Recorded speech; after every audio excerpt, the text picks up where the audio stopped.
Hey guys, it's Daniel. Welcome back. When it comes to Layne Staley, one of the tragic aspects of his life, of course, was his struggle with addiction.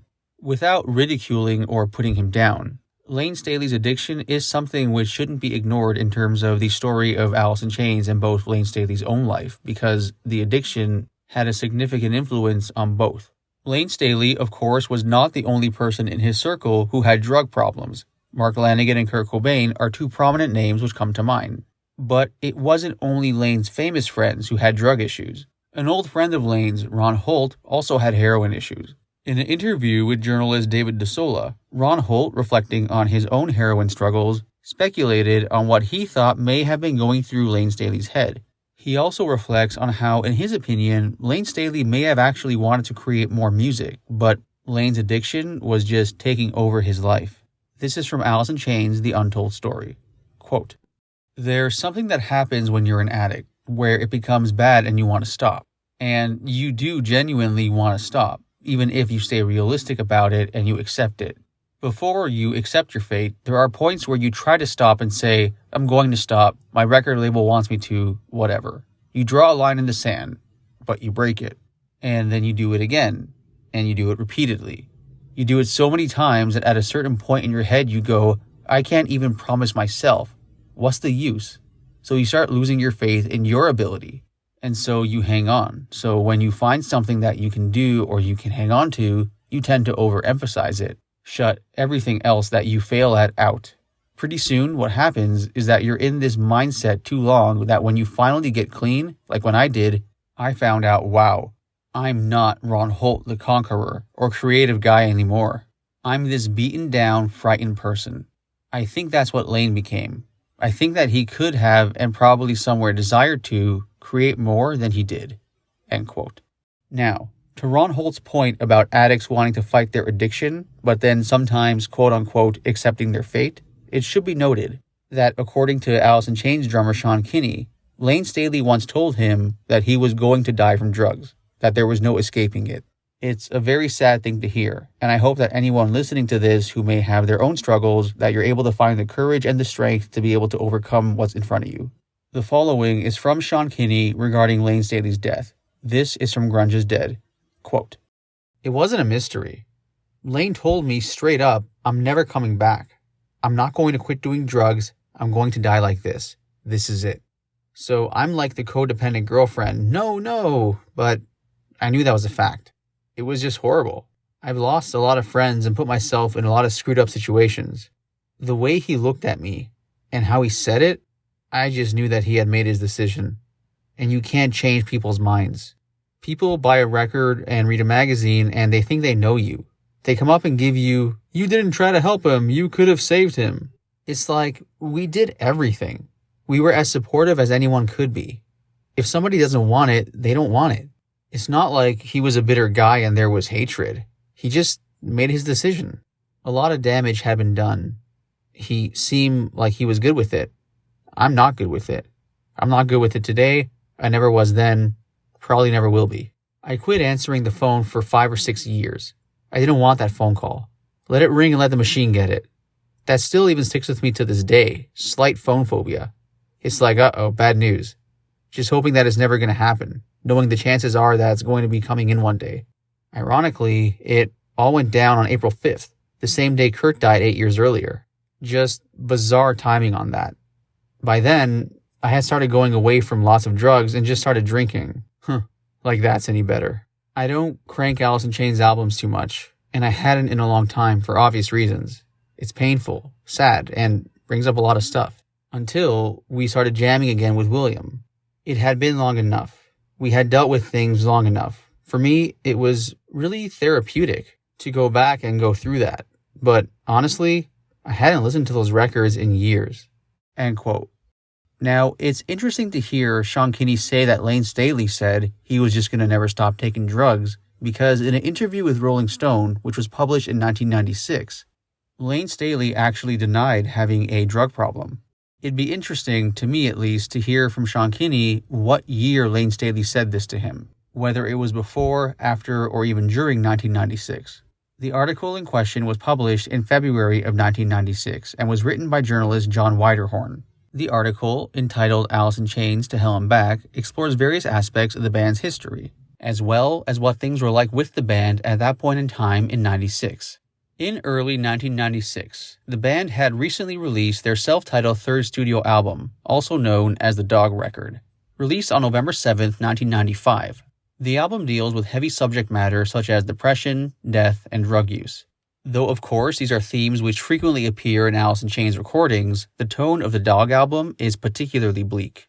Furthermore, by early '96, Layne's health had very seriously declined as a result of his drug use.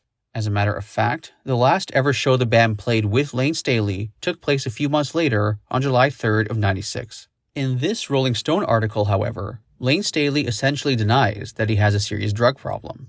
Reflecting on this and the Dog Record, John Widerhorn wrote the following, quote, "If Dirt was a diary of the pain and animosity caused by addiction, betrayal, and hypocrisy, Alice in Chains' self-titled record chronicles the bitter after effects of conflict seeking to reassemble the shattered pieces. We let stuff come straight out on this one," says Jerry Cantrell. "It was often depressing, and getting it done felt like pulling hair out. But it was the coolest thing, and I'm glad to have gone through it. I will cherish the memory forever." Layne Staley then adds, "I'll cherish it forever too, just because this one I can remember doing," he says, only half joking. Despite the evidence, Staley won't acknowledge that he still battles with heroin. "If I'm staying busy, and if I'm getting my job done, and I'm doing things I think are great, then I don't have a problem with anything, says Layne Staley. If I live on just a strictly sugar diet, hey, I like it." He laughs weakly and nervously, then continues, "Nobody ever asks Meatloaf, 'What do you eat? Why do you eat so much? Shouldn't you lose some weight?' No, he shouldn't. He's Meatloaf. He writes songs and he has a great time, and none of your business. Maybe he eats meatloaf every night, People have a right to ask questions and dig deep when you're hurting people and things around you," Staley continues. "But when I haven't talked to anybody in years, and every article I see is dope this, junkie that, whiskey this, that ain't my title. Like, hi, I'm Layne, nail-biter, My bad habits aren't my title. My strengths and my talent are my title." Layne Staley's argument might carry more weight if he didn't write about using drugs. 5 songs on Dirt were about heroin, and several tracks on the Dog Record are drug-related. From the song Sludge Factory, for instance, there's the lyric, "Things go well, your eyes dilate, you shake and I'm high." Or from the song Head Creeps, there's the line, "No more time, just one more time." Yet, Layne says he's reluctant to talk about his addiction, not because he's embarrassed, but because he's worried his fans will think he's glorifying drugs. "I wrote about drugs, and I didn't think I was being unsafe or careless by writing about them," Layne says. "Here's how my thinking pattern went. When I tried drugs, they were great, and they worked for me for years, and now they're turning against me, and now I'm walking through hell, and this sucks. I didn't want my fans to think that heroin was cool, but then I've had fans come up to me and give me the thumbs up, telling me they're high. That's exactly what I didn't want to happen." Although Layne Staley won't go into any details about his past or present drug use, he admits to having an addictive personality. "When I'm not doing drugs, I eat," he says, "and I binge and I gain 20 pounds, and I work out, and when I start working out, I go crazy on it. I can't do anything in small doses. If I sat there and said, I'm 90 days sober and easy does it, stay the course, I'd be full of it, because I'm not 90 days sober. But I'm not in the bathroom getting high either. But 2 years ago, I would have been. It's not something I think about. It's not something I wake up and have to go find," says Layne Staley. End quote. Now, tragically, of course, despite all that being said, Layne Staley's last show with the band would take place in '96 as a result of his increasing addiction to drugs. The show took place on July 3rd of '96 in Kansas City when the band opened that day for Kiss. Reflecting on Layne Staley's final show, the staff at Far Out magazine once wrote the following, quote, "Alice in Chains frontman Layne Staley is one of the tragic figures of rock and roll, largely because he follows such a heavily mapped out route. Artistry, fame, success, drugs, loss of control, and ultimately, death. The singer passed away in 2002 after a lengthy battle with addiction, but his final appearance on stage with Alice in Chains would come years beforehand. The band had been struggling to work with Layne Staley and his copious heroin addiction in the years prior to their '85 self-titled album. His addiction had made regular band activities an impossibility. But one opportunity they were afforded was to cut an MTV Unplugged album in the spring of '96, and the group did not disappoint. They also grabbed the opportunity to open for one of America's most beloved and highest-earning rock acts of all time, Kiss, and their hyped-up reunion tour. Now, Scott Weiland and his own drug use had forced the original opening band Stone Temple Pilots out of the picture. Alice in Chains picked up the baton. Taking to the stage ahead of Kiss's reunion was a daunting prospect, and we imagine being faced with 40,000 die-hard Kiss fans, likely all in makeup, is about as tough as it gets. But Staley and the band were more than a match for them. The band opened their part of the tour on June 28th of '96 in Detroit, and, after stops at Louisville and St. Louis, they concluded their tour at the Kemper Arena in Kansas City on July 3rd. The band's 10-song set would be the last one they delivered in their iconic lineup.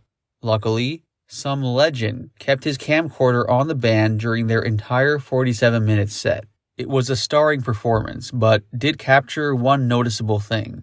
Layne Staley was far from peak physical condition. When the singer steps up to close out the performance with Man in the Box, his fragility and clear weakness make for an extra poignancy.